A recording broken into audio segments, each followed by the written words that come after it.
ترقب الكرة. سلطان يحاول، سلطان يسجل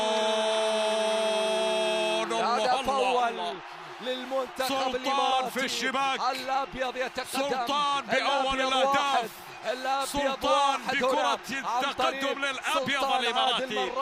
فرحة هذه الجماهير مستحقة في المدرجات، هدف تقدم مستحق للأبيض، مستحق تماما بعد السيطرة، بعد استحواذ، بعد فرص توالت.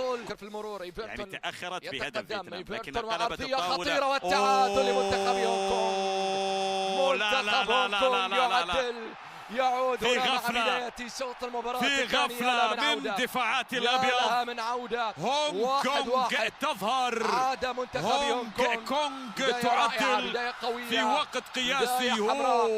لسه يدوب الدقائق الأولى، الانطلاقات الأولى. زعلان بنتو، زعلان باولو. الدقائق الأولى، البدايات الأولى اللي يكون فيها التركيز نوعا ما لك عليه، لكن يقود انطلاقة. هذه كرة تصويبة الثانية. الله الله الله، جاء الثاني، سجل الثاني. يا لسرعة الرد يا زايد يزيد الهدف بآخر. زايد يسجل الثاني، زايد يشعلها للأبيض مجددا، زايد يسجل التقدم مجددا للأبيض الإماراتي، للمنتخب الإماراتي. لم يتأخر في ردة الفعل، لم يتأخر في العودة للتقدم. هذا توقيت رائع يا زايد. الكرة بدأت من هنا، عبد الله في الطرف الأيسر، تسديدة رمضان عادت من الحارس عن الثالث، يحيى الله،